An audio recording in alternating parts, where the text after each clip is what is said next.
الشيطان الرجيم. بسم الله الرحمن الرحيم.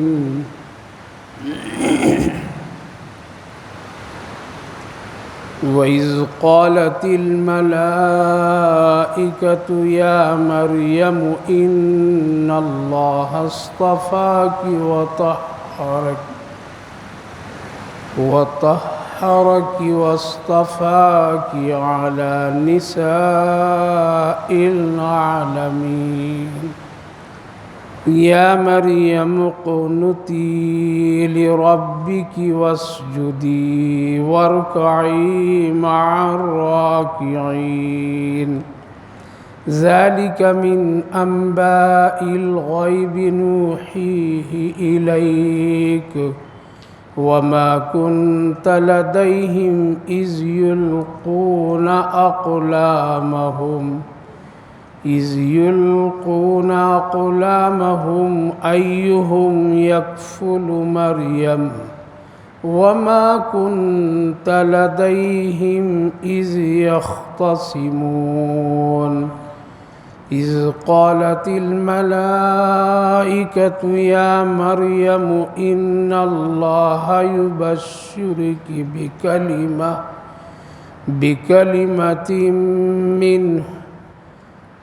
بكلمة منه اسمه المسيح عيسى ابن مريم وجيها في الدنيا والآخرة ومن المقربين ويكلم الناس في المهد وكهلا ومن الصالحين. صدق الله العظيم. وإذ قالت الملائكة يا مريم إن الله اصطفاك وطهرك واصطفاك على نساء العالمين. اور وہ وقت قابل ذکر ہے جب فرشتوں نے حضرت مریم سے کہا کہ بے شک اللہ تعالیٰ نے تم کو چن لیا ہے اور پاک کیا ہے اور تمام عالم کی عورتوں پر ایک فضیلت اور پسندیدگی فرمائے. یا مریم اقنتی لربک واسجدی وارکعی مع الراکعین. اے مریم پرہیزگاری اختیار کرو اپنے رب کے لیے اور سجدہ کرو اور رکوع کرنے والوں کے ساتھ رکوع کرو. بھائی اور بزرگوں، گزشتہ مجلس میں حضرت زکریا علیہ السلام کی دعا کے سلسلے میں بات ہوئی تھی. چونکہ حضرت مریم علیہ السلام کی پیدائش اور آپ کی پرورش اور بیت المقدس میں آپ کے قیام کے متعلق قرآن کریم کی روشنی میں گفتگو چل رہی تھی. درمیان میں حضرت زکریا علیہ السلام کی ایک دعا کی بات بھی آئی، اور وہ یہ کہ جب ان کے سامنے انہوں نے بے موسم کے پھل فروٹ دیکھے تو ان کے دلوں میں ایک بات پیدا ہوئی کہ جو اللہ بغیر موسم کے پھل فروٹ مریم کو دے سکتا ہے وہ اللہ مجھے بڑھاپے میں بھی اولاد دے سکتا ہے. لہٰذا انہوں نے اس وقت اور اس حالت میں دعا کی جس وقت ان کے بال سفید ہو گئے تھے، ہڈیاں بالکل کمزور ہو گئی تھیں اور بالکل نگاہت اور کمزوری کی علامتیں بالکل ظاہر تھیں.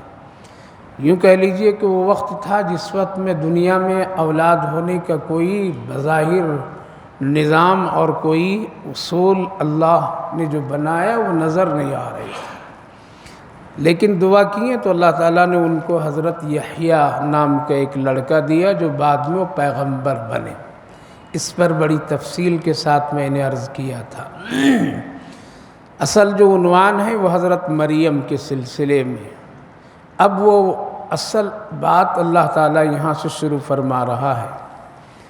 اسی طرح سے جس طرح سے بغیر کسی ظاہری حالات کے اللہ تعالیٰ نے حضرت زکریا علیہ السلام کو اولاد دیا، تو اللہ تعالیٰ نے حضرت مریم کے ساتھ بھی ایک معجزانہ عمل فرمایا جو دنیا کے لیے بلکہ قیامت تک آنے کے والے لوگوں کے لیے ایک مثال اور اللہ کی قدرت اور اس کی ایک شان۔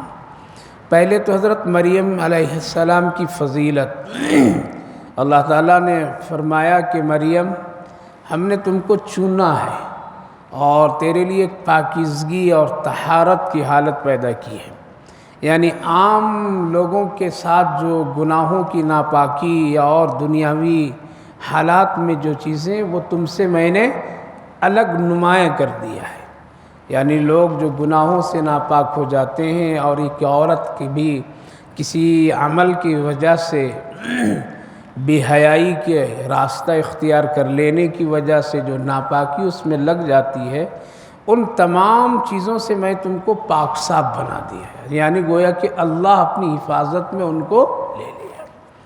اور یوں فرمایا صرف تمہیں اور اسی علاقے کے لوگوں کے لیے نہیں بلکہ پورے عالم کی عورتوں پر ہم تمہاری ایک بڑی فضیلت رکھ دی ہے۔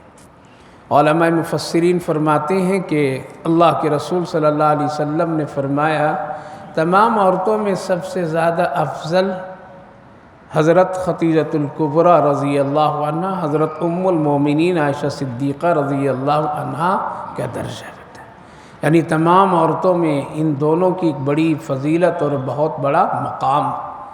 لیکن اللہ رب العالمین نے فرمایا تمام عورتوں تو کیا مریم سے حضرت عائشہ اور حضرت خدیجۃ الکبریٰ رضی اللہ عنہا سے زیادہ مقام حضرت مریم کا ہے یا ان دونوں کی ازواج مطہرات کے مقام ہے؟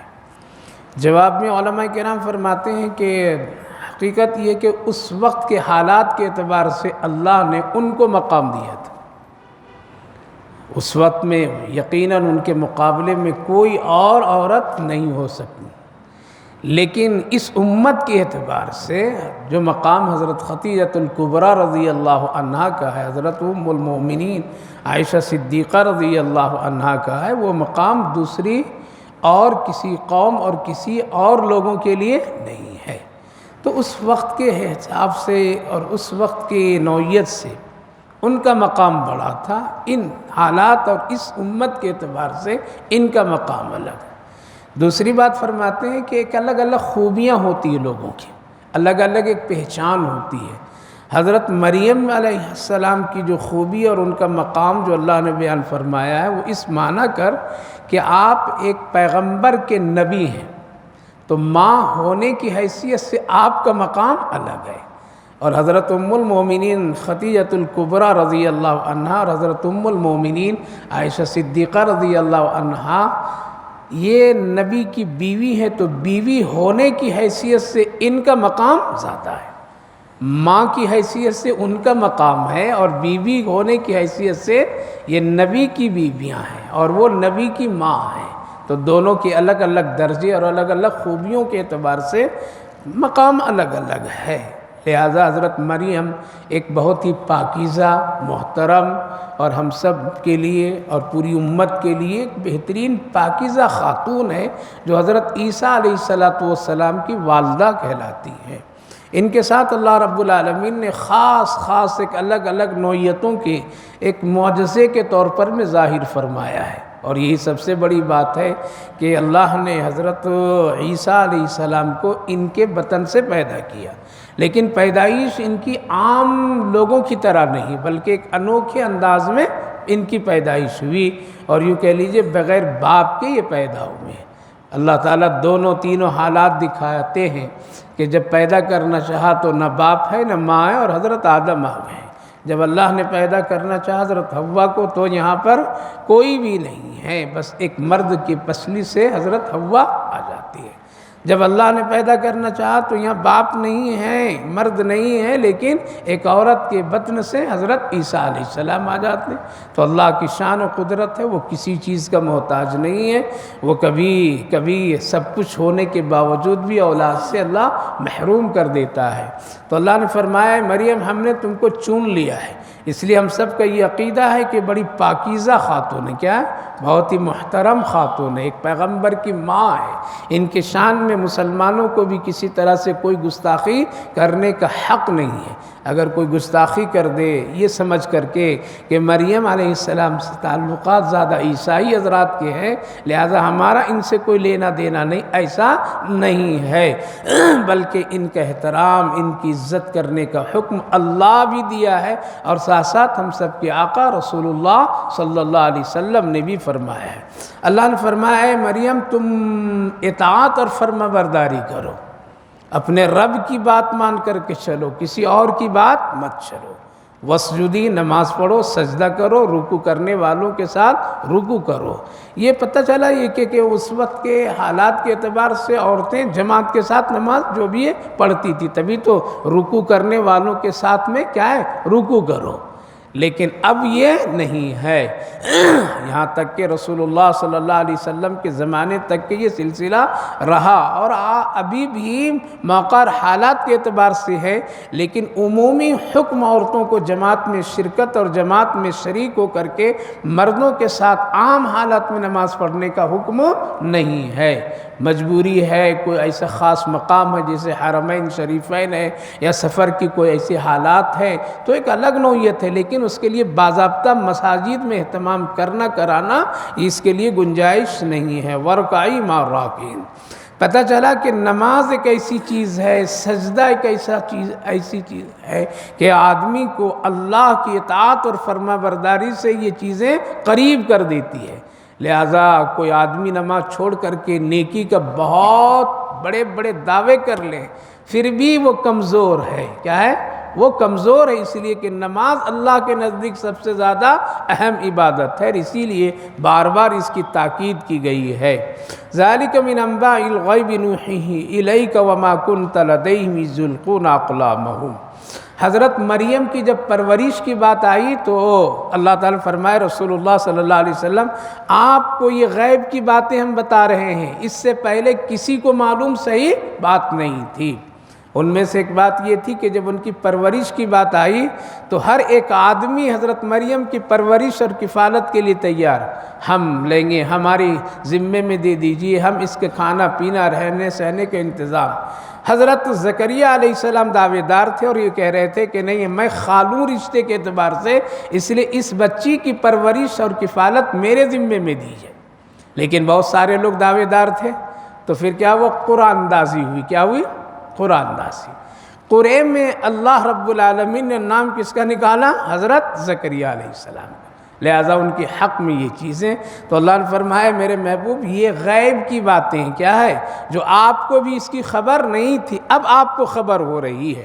یہاں سے ایک مسئلہ ہے کہ قرآن اندازی انبیاء علیہ السلام کی سنت ہے، لیکن ہر چیز میں قرآن اندازی نہیں کر سکتے۔ جس چیز کی تقسیم یا جس چیز کا حقدار بالکل واضح ہو اور اس میں اس کو 100% حق ملنا ہے، لہذا ایسی جگہوں پر قرآن اندازی کرنے کا حکم نہیں ہے۔ مثال کے طور پر میں ایک زمین کا ایک ٹکڑا ہے، ایک زمین کا حصہ ہے، ایک آدمی کا بالکل مکمل اس کے پاس میں ثبوت پکا ہے کہ یہ اسی کا ہے، کاغذات کے اعتبار سے، تمام دستاویز کے اعتبار سے۔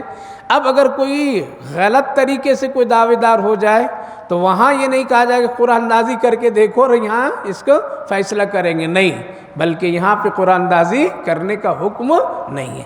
ایسی جگہ پر میں جس چیز کی تقسیم سے چیز کی نوعیت ختم نہ ہو وہاں پر حکم ہے، یا ان حالات میں جس طرح سے کئی چیزوں کے لوگ دعوے دار ہو جائیں کہ یہ ہمارے حق میں دے دو، یہ ہمارے حق میں دے دو۔ ایک بچہ ہے، 4 آدمی مل کر کے اس کی پرورش کرنے کے حقدار بن چاہتا ہے، یہاں قرآن اندازی کی جائے گی۔ اور جس طرح سے بہت سارے ایسے معاملات ہیں، جیسے کہ نبی کریم علیہ السلام جب سفر میں تشریف لے جاتے تھے تو آپ قرآن اندازی فرماتے تھے اپنے بیویوں کے لیے، اس لیے سب کو باری باری سے آپ کیا کرتے تھے؟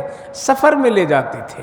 جب جس کی باری آئے، چاہے 2 مہینے کے بعد آئے، سال میں آئے، 6 مہینے کے بعد آئے، لیکن آپ باری باری لے جانا پسند کرتے تھے. ایسا نہیں ہے کہ ان کو چھوڑ دو، یہ عمر دراز ہے، یا یہ بیوہ ہے، یہ متعلقہ ہو گئی تھی اور اب میری بیوی ہوئی ہے، یہ سفر کے لائق نہیں. پھر بھی آپ کیا کرتے تھے؟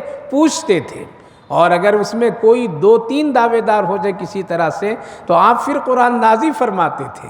اور قرآن نازی میں اگر نام نکل جائے کسی کو، تو دوسری بیویاں ازواج مطہرات امہات المومنین سمجھ جاتی تھی کہ اس سفر میں ہم جا کے کریں گے کیا، سفر میں ہمارا کوئی زیادہ اہم کام نہیں ہے.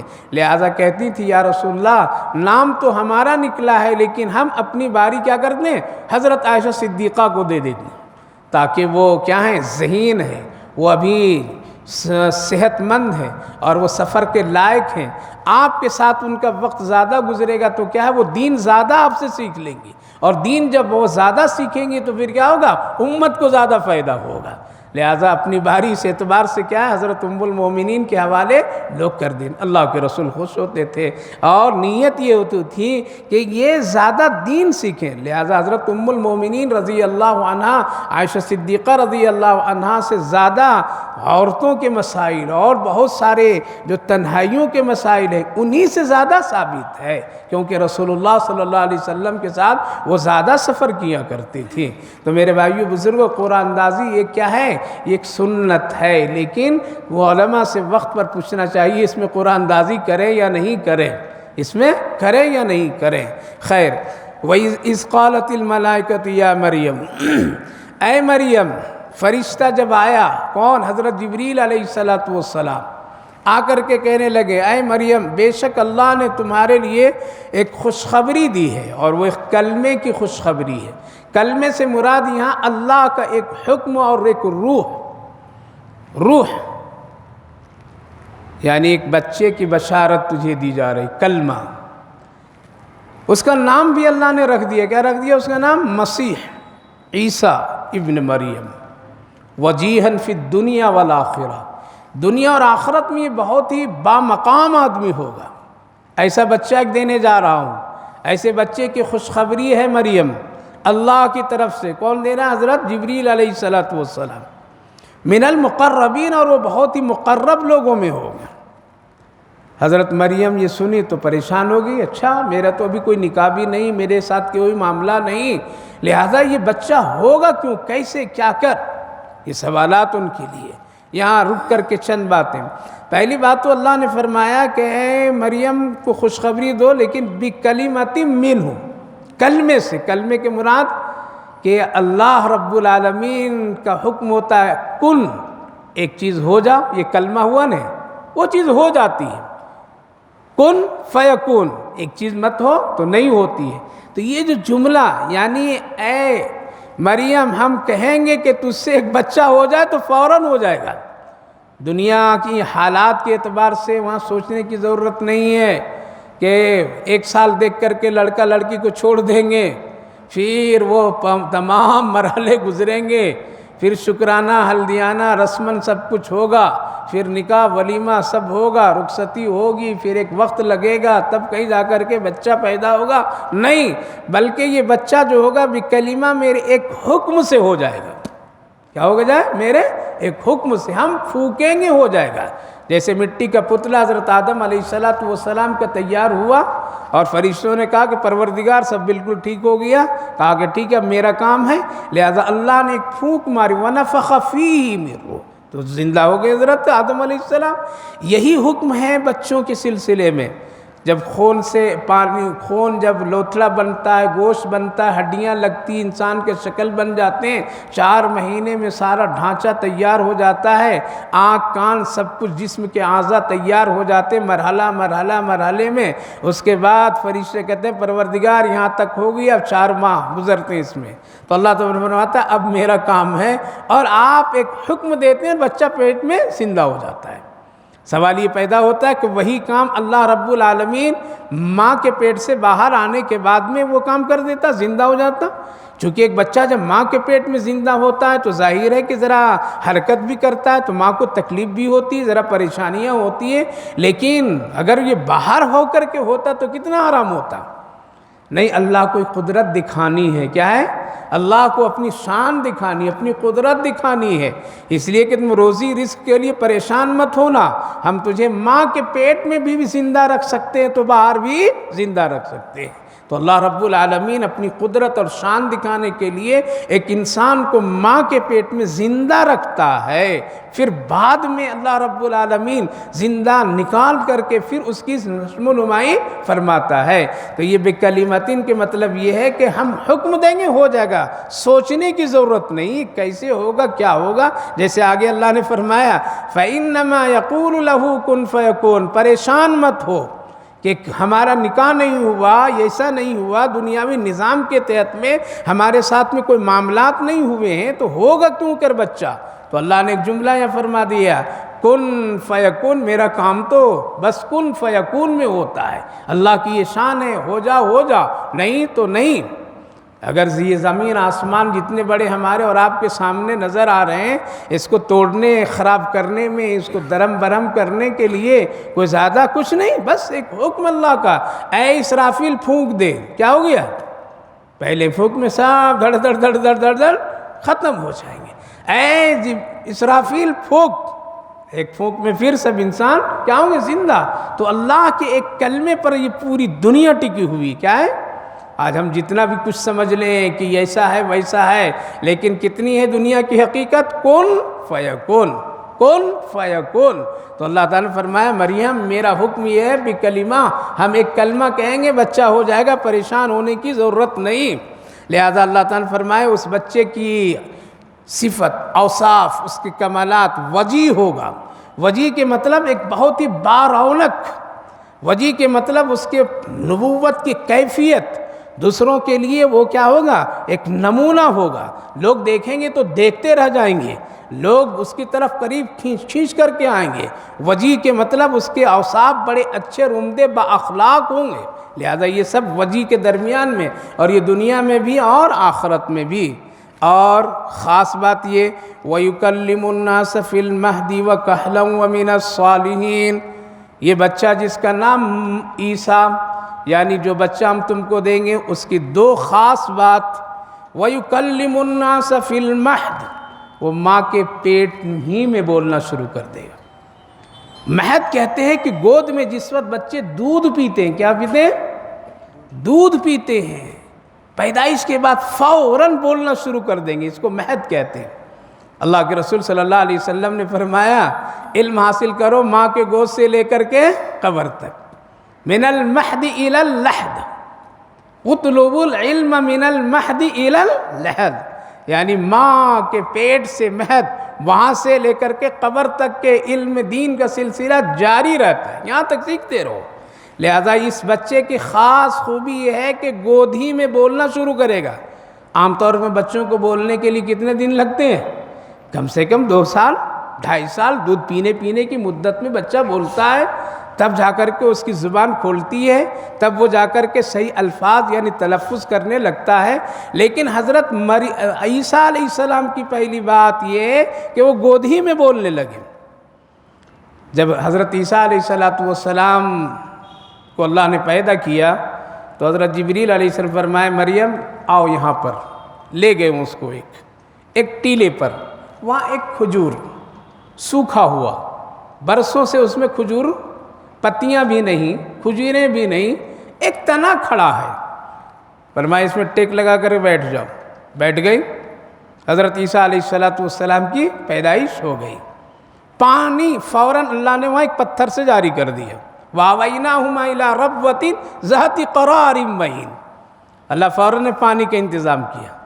یہ کھجور جو سوکھا ہوا تنا کھڑا تھا، حضرت مریم کے ٹیک لگاتے ہی وہ کیا ہو گیا؟ ہرا بھرا ہو گیا، اس میں کھجوریں بھی آ گئی۔ یہ سب اللہ کو دکھانا ہے کہ تم اگر بعد میں شک کرو گے یہ بچہ کیسا، تو یہ سوکھے ہوئے کھجور میں کھجور آیا کیسا؟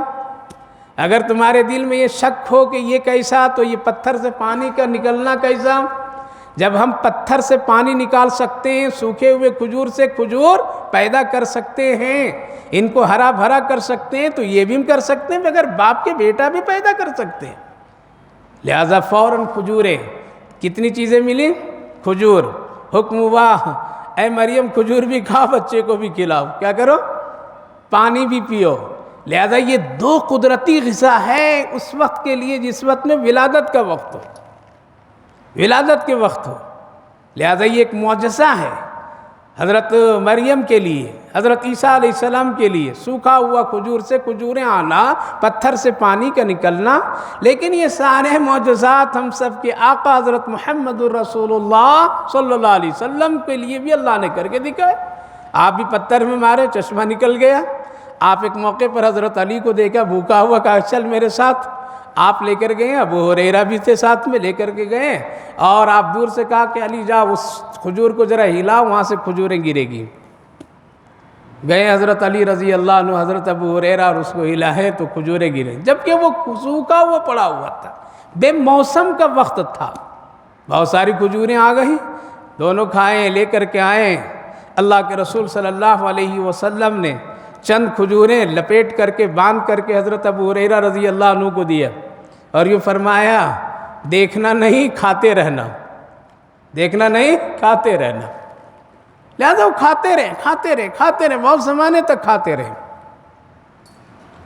ایک دن کہا کہ یار کھا رہا ہوں اتنا، کتنا بچا ہے ذرا دیکھ لوں۔ لہذا کھول کر کے دیکھا، انہوں نے جو کمر میں باندھ کر کے رکھے ہوئے تھے کھجوریں غائب ہو گئی سب۔ بھاگے بھاگے آئے، اللہ کے رسول ایسا ہو گیا، کہا اگر تم دیکھے نہیں ہوتے تو موت تک کھاتے رہتے، کبھی ختم نہیں ہوتی۔ یہاں سے علماء کرام لکھے ہیں کہ کھانا کو ڈھک کر کے رکھنا، کیا کرنا؟ ڈھک کر کے رکھنا۔ جب تک کھانے والا سامنے نہیں ہو اس وقت تک کے کھانا کو بے پردہ نہیں رکھنا، ورنہ کیا ہوتا ہے شیطان اس سے شروع کر دیتا ہے، برکت نکل جاتی ہے۔ لہٰذا کیا کرنا چاہیے؟ ڈھک کے رکھنا چاہیے۔ آج ہم لوگ کھانا کھلانے کی بھی ادب نہیں ہے اور کھانے کی بھی ادب نہیں ہے، لہٰذا برکت اسی لیے نہیں ہوتی ہے، پیٹ میں جا کر کے وہ حرکتیں شروع کر دیتا ہے، برکت نہیں ہوتی ہے۔ تو کھانے کا حکم یہ ہے کہ اس کو ڈھانک کر کے رکھا کرو۔ ہمارے اکابر و اسلاف کی یہی عادت ہوا کرتی تھی، لوگ بہت سارے لوگ آ جاتے تھے دسترخوان پر، چند روٹیاں ہوتی تھی، لیکن لوگ آتے تھے لیکن ایک ایک نکال کر کے دیتے چلے جاتے تھے اور لوگ کھاتے چلے جاتے تھے۔ ہمارے دیوبند میں حضرت مولانا اصغر علی حسین صاحب تھے، بڑے بزرگ شخصیت تھی، وہ مہمان ان کے خوب آیا کرتے تھے، اور بس ایک تھوڑے سے تھال میں روٹیاں کپڑے میں لپیٹ کر کے رکھ دیتے تھے، اور جتنے آ رہے نکال کر کے دیتے جاتے تھے، اور لوگ کھاتے تھے، پورا کھا لیتے تھے، کوئی وہاں سے بھوکا نہیں واپس ہوتا تھا۔ یہ کیا تھی؟ یہ برکت تھی بزرگوں کے ہاتھ سے، اور خاص کر کے سنت کے مطابق۔ اللہ کے رسول صلی اللہ علیہ وسلم فرمائے کھانے کو بے پردہ مت رکھا کرو، ہر ایک چیز کو ڈھانک کر کے رکھا کرو، جب تک کھانے والا نہیں وہاں بیٹھے اس وقت تک کہ اس کو، ہم لوگ کیا کرتے ہیں پہلے پورا کھانا لگا دیتے ہیں، وہ کھلا ہوا ہوئے کھا رہے ہیں، بعد میں لوگ آتے ہیں اور پھر کھاتے ہیں، نہیں، ڈھانک کر کے رکھنا چاہیے ہر چیز کو، اس میں خیر ہے، اس میں کیا ہے؟ برکت ہے۔ تو حضرت مریم کے سامنے یہ دو چیزیں نمونہ اللہ نے دکھائے تاکہ تمہیں یقین ہو جائے کہ سوکھے ہوئے کھجور سے ہم کھجور پیدا کر سکتے ہیں، تو اے مریم تم سے بھی بغیر باپ کے ہم بیٹا بنا سکتے ہیں، پتھر سے پانی ہم نکال سکتے ہیں، تو پھر یہ بھی کر سکتے ہیں۔ لہٰذا علماء کرام لکھتے ہیں، حکماء لکھتے ہیں کہ عورتوں کو خاص کر کے ولادت کے وقت میں کھجور کا استعمال کرانا چاہیے، اگر کرانا چاہیے۔ اسی لیے آقا کریم صلی اللہ علیہ وسلم نے فرمایا پیدا ہونے کے بعد بچے کی پہلی خوراک شہد اور کیا ہونی چاہیے؟ کھجور ہونی چاہیے۔ شہد اور کھجور ذرا چٹا دو سنت کی نیت سے، اس میں بڑی خیر ہے، بڑی برکت ہے، شہد ذرا چٹا دو، بڑی خیر اور برکت ہے۔ اور مستقل عورتوں کے لیے اسی حالت میں وہ کھجور کا استعمال خوب کرنا چاہیے، اس میں بڑی قدرتی غذا ہے، اور اللہ کا پسندیدہ یہ ایک غذا ایسے لوگوں کے لیے کمزوریوں کو ختم کرنے والی چیز ہے، یہ کیا ہے؟ کھجور ہے۔ اسی لیے مسلمانوں میں یہ سنت چلی آ رہی ہے، کیا؟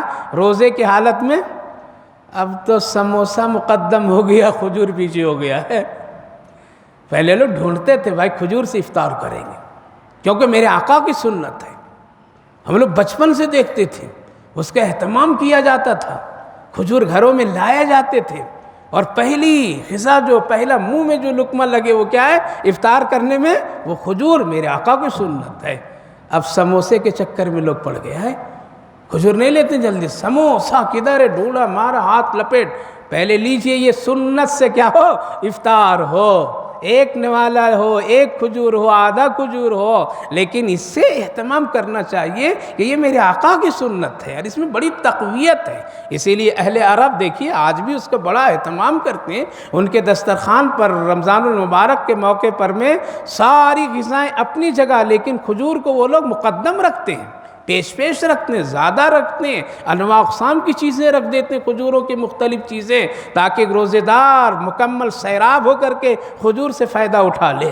تو میرے بھائیو بزرگوں، یہ سنت کو زندہ کم سے کم رمضان میں کرنا چاہیے۔ تو عرض یہ کر رہا تھا کہ یہ تین چیزیں ان کے سامنے کیا ہے؟ وَيُكَلِّمُ النَّاسَ فِي الْمَهْدِ، لوگ آ گئے، ہنگامہ ہو گیا پورے علاقے میں، مریم کو ایک بیٹا ہوا ہے، ان کے نکاح بھی نہیں، کچھ بھی نہیں، نیک گھرانے کی عورت تھی یہ، ان کا خالو نبی تھے، پیغمبر تھے، فلاں تھے، آ کر کے فوراً سوال، اے مریم تو بڑی اچھی خاندان کی عورت ہے، پاکیزہ ہے، تیرا خاندان بہت اچھا ہے، یہ بچہ کیوں کر؟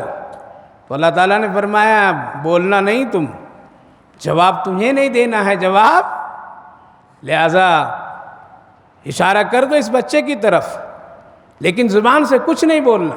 لہذا حضرت مریم نے اشارہ کیا اس سے پوچھ لیجئے، ہم نہیں بولیں گے، میں روزہ رکھی ہوں۔ یہاں روزہ سے مطلب اس زمانے میں بات کرنا بھی روزے میں شامل تھا۔ آج اگر یہ بات اس کا روزہ ہوتا تو ہم لوگ ایک بھی روزے دار نہیں ہوتے، اتنا ہڑبڑ ہم لوگ کرتے ہیں، اللہ اکبر۔ سوچیے ان کی روزہ کتنی مشقت کی تھی، ان کے ہاں کھانے کا بھی پابندی اور بولنے کی بھی پابندی، اگر بولے تو روزہ ٹوٹ جائے۔ آج تو اللہ نے نبی کی اس برکت اور صدقے میں کتنی آسانیاں دی ہے۔ ہاں یہ کہا گیا غیبت نہیں کرو روزے میں، گناہ کی باتیں نہ کرو روزے میں، تکلیف دینے کی باتیں نہ کرو، لیکن باقی دوسری ضروریات کی باتیں کر سکتے ہیں۔ لیکن اس زمانے میں روزہ تو انہوں نے کہا کہ میں روزے میں ہوں اس لیے میں بول نہیں سکتی ہوں، اشارے سے اس بچہ سے پوچھو۔ اور لوگوں کو غصہ ہوا، اچھا ایک تو جرم ان کی نظر کے اعتبار سے، اور پھر یہ ایک بچے سے جب اس حال میں بچہ بولتا نہیں ہے، کیا ہے بولنے کے کوئی نوعیت ہی نہیں، کوئی شکل ہی نہیں ہے، ابھی کیسے بولے گا؟ لیکن اللہ کی شان، لوگوں نے کہا، اشارہ کیا تو انہوں نے کہا انی عبداللہ، کیا ہے میں اللہ کا بندہ ہوں۔ گود میں بولنا، چھوٹے پن میں، بچپن میں یہ گفتگو، مہد میں ماں کی گود میں یہ بولنا، یہ بھی قدرت کی ایک بہت بڑی شان، جبکہ عام طور پر بچے نہیں۔ لیکن اللہ جب چاہے تو اپنا قرآن بھی ایسے حالت میں پڑھوا دے، اللہ جب چاہے تو ایسے حالت میں بھی بلوا دے۔ ہمارے بڑے بزرگ گزرے حضرت خواجہ قطب الدین بختیار کاکی علیہ الرحمہ، جن کی قبر اور مزار مہرولی دہلی میں ہے، قطب مینار کے قریب میں۔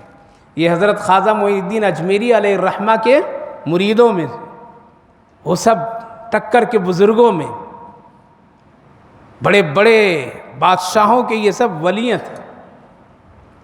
ان کے حالت تو یہی تھی کہ چھوٹے تھے، دودھ پینے کے زمانے میں انہوں نے حافظ قرآن، جب ماں نے ان کو مولوی صاحب کی خدمت میں لے کر کے پہنچی کہ اس کو بسم اللہ خوانی کرا دیجئے، اور جب وہ شروع کرے پڑھو بیٹا بسم اللہ پڑھ دیے، اعوذ باللہ پڑھ دیے، سورہ فاتحہ بھی پڑھ دیے، کہا کہ اب یہاں سے پڑھو، کہا کہ یہاں سے نہیں پڑھوں گا، میں سیدھے سبحان الذی اسریٰ بعبدہ لیلا من المسجد الحرام سے پڑھوں گا۔ ارے ابھی پہلا دن ہے، بسم اللہ خوانی ابھی ہو رہی ہے، تیری ماں تو ابھی آگے چھوڑی ہے مکتب میں، یہ اور یہ باقی پارے، باقی جز، کہا کہ میں حافظ قرآن ہوں۔ کس نے پڑھایا؟ کہاں سے پڑھ کر کے آیا ہے؟ قرآن کا معجزہ دیکھیے، اللہ کا کلام دیکھیے، علم قرآن دیکھیے۔ کہا کہ مجھ سے مت پوچھیے، میری ماں سے پوچھیے۔ بچہ بھی ویسے، میری ماں سے پوچھیے۔ سیدھے استاد اٹھا کر کے ہاتھ پکڑ کر کے لے آئے ہیں، یہ کس بچے کو مجھے پڑھانے کے لیے تم بھیجی ہے؟ یہ تو بچہ ایسا بول رہا ہے۔ یہ تو 14 جز کے پہلے سے حافظ قرآن ہے، تو بسم اللہ خوانی کا کیا مطلب؟ یہ کہاں تم پڑھا کر کے لائی ہے پہلے سے؟ جواب دی کہ نہیں، کہیں تو نہیں لگے تھا، پہلی بار مکتب میں چھوڑا ہوں آپ کے پاس۔ لیکن اگر یہ میرا بیٹا کہہ رہا ہے کہ 14 جز کے میں حافظ قرآن ہوں، تو اصل میں 14 جز کے حافظ قرآن ہوں۔ اللہ اکبر! ارے بھائی تو حافظ قرآن ہے، یہ بیٹا کیسے اس عمر میں حافظ قرآن ہو گیا؟ آج تو ہم لوگ نماز بھی نہیں پڑھا پڑتے ہیں، 3 سنا بیٹا اب کافی ہو گیا، علم یاد ہو گیا نا، علم تری کیف یاد ہو گیا، بس بہت ہو گیا۔ 70 سال کی عمر والے لوگ بھی اتنی صورت میں گھوم رہے ہیں، بس علم تری سے یاد ہو گئے، 2 4 5 صورت اسی میں گھوم رہے ہیں۔ قرآن آگے سیکھنے کی، صورتیں آگے سیکھنے کی نہیں، لیکن موبائل کے سارا مسئلہ سیکھ جائے گا 70 سال کا بوڑھا بھی آج کل۔ ان کو آج بھی آئے گا فون پہ کیسا کرنا، موبائل پہ کیسا کرنا، انٹرنیٹ کیسے چلانا، واٹس ایپ کیسے کھولنا، میسج کیسے کرنا، فلاں کیا کرنا، سب آج آ جاتے ہیں، لیکن نہیں آئے گا تو وہ 3 سورت سے 4تھی سورت یاد ہی نہیں کریں گے۔ کیوں؟ قرآن سے لگاؤ نہیں ہے، قرآن سے دلچسپی نہیں ہے۔ 70 سال اگر مان لیجئے، اگر 50 سال 50 رمضان اگر گزر گئی ہو تو سوچئے کم سے کم ہر ایک رمضان میں ایک سورت اگر ایک آدمی یاد کرتا تو اس کو قرآن کی 50 سورتیں یاد ہو جاتی۔ لیکن بس ہم لوگ ہیں غفلت میں، قرآن ہے، حافظ قرآن ہے، وہ ہے، یہ ہے نہیں۔ ہر ایک آدمی کو کم سے کم ہر سال ایک سورت بڑھانی تو چاہیے، لہذا عمر کے حساب سے اگر ایک سورت بھی بڑھاتی تو 70 سال میں 70 سورتیں قرآن کی یاد کر سکتا تھا ایک آدمی۔ میں 14 جز کے حافظہ ہوں اور اس کو کہیں تو مکتب میں بھیجی نہیں، لیکن ہاں جب اس کو میں دودھ پلاتی تو ترتیب سے میں قرآن بھی پڑھا کرتی تھی۔ دودھ پلاتے پلاتے میں قرآن بھی پڑھتی تھی۔ اگر ایک وقت میں نے سورہ فاتحہ الف لام یہاں سے پڑھنا شروع کی تو یہ ترتیب سے میں پڑھتے چلی جاتی تھی، اور یہ 2.5 سال کی عمر میں دودھ اس کو پلانے کے سلسلہ میں نے رکھی تو کتنی مرتبہ میں نے دہرا دیا قرآن دودھ پلاتے پلاتے۔ اللہ نے دودھ میں وہ اثر ڈالا کہ بچہ حافظ قرآن بن گیا۔ اب تو ٹی وی کھلاڑی کھیل دکھا کر کے جب کھلائیں گے اور پھر کہیں گے کہ نہیں میرا بیٹا بڑا نیک بن جاتا، میرا فرما بردار بن جاتا۔ ارے کھلاڑی دیکھ کر کے کھلائی پلائی ہو تو یہ کہاں بن جائے گا ولی؟ ان کے کھلانے پلانے میں بھی اثر ہے۔ تو عرض یہ کر رہا ہوں، قرآن ایک ایسا معجزہ، اللہ کی کیسی قدرت اور طاقت ہے، وہ چاہے تو بڑھاپے میں بھی بات کروا دے اور بند کروا دے، وہ چاہے تو بچپن ماں کے گود میں بھی بات کرا دے اور حافظ قرآن بھی بنا دے۔ تو اللہ نے فرمایا کہ وہ بچہ یعنی حضرت عیسیٰ علیہ السلام وَيُكَلِّمُ النَّاسَ فِي الْمَهْدِ کہ ماں کی گود میں وہ بات کرے گا، وَكَهْلًا وَمِنَ الصَّالِحِينَ اور بڑھاپے میں بھی، بڑھاپے کی عمر میں بھی وہ بات کرے گا۔ یہ 2 باتیں سمجھ میں نہیں آئیں۔ بچے تو بات کرتے ہیں، ماں کی گود میں بات کرنا ایک عجیب نمونہ ہے، ٹھیک ہے، لیکن بچے بات کرتے ہیں۔ بڑھاپے کی عمر میں بات کرے گے، اللہ کو یہ کہنے کی کیا ضرورت ہے؟ یہ تو عام آدمی بڑھاپے میں بات کرتا ہے نا، 70 سال والے، 80 سال والے، 90 سال والے، 100 سال والے بھی بات کرتے ہیں۔ تو یہ تو کوئی کمال نہیں حضرت عیسیٰ علیہ السلام کی کوئی بڑھاپے میں بات کریں گے تو اللہ کو کہنا پڑ رہا ہے کہ بڑھاپے میں بات کریں گے۔ سمجھ رہے ہیں میری بات کو؟ کیوں کہا اللہ تعالیٰ نے؟ اس کے تو ذکر کرنے کی ضرورت نہیں، عام آدمی سب لوگ، اچھے لوگ، برے لوگ، نیک لوگ، سب لوگ بڑھاپے میں بات کرتے ہیں، لیکن حضرت عیسیٰ علیہ السلام کے لیے اللہ نے یہ فرمایا وَكَهْلًا وَمِنَ الصَّالِحِينَ کہ یعنی وہ بڑھاپے کی عمر میں بھی بات کریں گے۔ یہ کیوں کر؟ سنیے، جواب سنیے۔ اس لیے کہا ہم لوگوں کا عقیدہ کیا ہے کہ حضرت عیسیٰ علیہ السلام آسمان پر زندہ ہے۔ کتنے سال کی عمر میں اللہ اٹھایا ہے؟ 34-35، یہی روایتیں ہیں، ٹھیک ہے۔ یہ جوانی کا عالم ہے، کیا ہے؟ تو بچپن سے لے کر کے 33-35-34 سال جو جوانی کا، اس میں تو بات کر کے دنیا والوں سے گفتگو کر لی ہے، ٹھیک ہے۔ مسلمانوں کا عقیدہ ہے کہ پھر دوبارہ آئیں گے، اس لیے وہ زندہ ہیں۔ عیسائیوں کا عقیدہ ہے کہ اب ختم ہو گئے، آئیں گے نہیں آئیں گے۔ لہذا جو آئیں گے نہیں تو بات کیا، اللہ اسی لیے فرمائے وہ بڑھاپے میں بھی لوگوں سے بات کریں گے، کیوں؟ وہ زندہ ہیں اور ان کو میں دوبارہ بھیجوں گا، اور پھر وہ آئیں گے اور 45 سال کی پھر وہ عمر یہاں گزاریں گے، اس وقت ان کی عمر بڑھاپے کی ہوگی، اور پھر وہ جا کر کے حج کریں گے اور نبی کے روضے پاس پہنچیں گے اور وہاں ان کی وفات ہوگی اور قبر بھی وہیں بنے گی۔ یہ عمر جو ان کی ہوگی یہ بڑھاپے کی ہوگی، اگر زندہ نہیں تو پھر آئیں گے کیسے؟ اس عقیدے کو صاف کرنے کے لیے اللہ نے بڑھاپے کا ذکر کیا کہ اے لوگوں جو تم سمجھتے ہو کہ ان کو پھانسی دے دیا، ان کو ختم کر دیا، یہ چلے گئے، اب نہیں آئیں گے، ایسا نہیں، وہ آئیں گے دنیا میں اور بڑھاپے کی عمر میں بھی لوگوں سے بات کریں گے۔ عقیدہ ثابت ہوا ہے نہیں مسلمانوں کا، کہ مسلمانوں کا جو عقیدہ، ہم سب کا جو عقیدہ ہے، حضرت عیسیٰ علیہ السلام دوبارہ آئیں گے، وہ یہاں سے وَكَهْلًا وَمِنَ الصَّالِحِينَ، اور اگر نہیں آئیں گے تو پھر یہ اللہ کا کہنا کیا ہوگا؟ لغو ہوگا، اور اللہ بیکار بات نہیں کہتا، جو کہتا وہ کرتا بھی ہے۔ وَكَهْلًا وَمِنَ الصَّالِحِينَ، بڑھاپے میں بھی گفتگو کریں گے، بات چیت کریں گے، لوگوں کے خیر خیریت لیں گے، دعوت دیں گے، اور یہی آقا کریم صلی اللہ علیہ وسلم فرمائے 40-45 سال دوبارہ اس دنیا میں آئیں گے، میری شریعت پر عمل کریں گے، 5 وقت کی نماز پڑھیں گے، جو میرے احکامات ہیں اسی کی تبلیغ کریں گے، الگ سے کوئی دین نہیں، الگ سے کوئی شریعت نہیں، الگ سے کوئی کتاب نہیں، اور پھر پوری دنیا میں اسلام پھیلائیں گے، اور ان کے زمانے میں اسلام ہوگا، اور پھر وہ حج کی نیت سے جب آئیں گے اور آنے کے بعد جب میرے یہاں جب پہنچیں گے وہیں ان کی روح قبض ہوگی، اور آقا نے فرمایا کہ پھر اس قبر سے یعنی ہم اٹھیں گے، حضرت عیسیٰ اٹھیں گے، اور میرے دونوں بازو میں کون اٹھیں گے؟ ابو بکر اور عمر اٹھیں گے۔ تو یہ عقیدہ بالکل پکا ہے، لہذا جو لوگ ان کو سولی اور تختہ پھانسی یہ سب جو دکھاتے ہیں یہ قرآن کے خلاف ہے، وہ آئیں گے ضرور، اور آئیں گے تو اس وقت حقیقت پتہ چلے گی۔ تو اللہ نے فرمایا ان کی 2 خصوصیت، بچپن میں بھی یعنی ماں کے گود میں بھی بات کریں گے، بڑھاپے میں بھی کریں گے، وَمِنَ الصَّالِحِينَ، اور نیک لوگوں میں یہ ہوں گے، اور نیک لوگوں میں ہوں گے، اور نیک لوگوں میں ان کا شمار ہوگا۔ اللہ رب العالمین نے حضرت عیسیٰ علیہ السلام کو ایک بڑے برگزیدہ پیغمبر بنایا، صاحب شریعت نبی ہے، وہ کیا ہے؟ صاحب شریعت نبی ہیں، اس لیے ہم سب کا عقیدہ ان کے ساتھ بہت اچھا رکھنا چاہیے، اور اللہ کے رسول صلی اللہ علیہ وسلم کے بتائے طریقے سے ان کا احترام اور عزت بھی کرنی چاہیے۔ خلاصہ یہ میرے بھائیو بزرگوں، اللہ جس کو چن لے وہ سب سے اعلیٰ ہے۔ حضرت مریم کو اللہ نے چن لیا تو ان کا نام بھی ہے، قرآن کریم میں انہی کا نام صرف اللہ نے نام سے پکارا ہے، باقی کسی بھی عورت کا نام لے کر کے اللہ نے نہیں پکارا۔ کیوں پکارا؟ اس لیے ان سے ایک عقیدہ جڑا ہے، کیا ہے؟ ایک عقیدہ جڑا ہے، حیات عیسیٰ کا عقیدہ جڑا ہے، اور ایک خاص بات ہے کہ اللہ نے ان کو بغیر باپ کا پیدا کیا ہے، جہاں اللہ کی قدرت ہی قدرت ہے، اسی لیے ان کا نام قرآن میں لے کر کے اللہ نے ذکر کیا ہے۔ باقی بہت ساری باکمال خواتین گزری ہے، انبیاء علیہ السلام کی بیویاں اور مائیں اور بیٹیاں، لیکن کسی کا نام اللہ نے قرآن میں نام کے ساتھ ذکر نہیں کیا ہے۔ ہاں ان کے کمالات اور اوصاف تو ذکر کیے ہیں لیکن نام نہیں۔ کیوں؟ عورت کا نام پردہ ہے، کیا ہے؟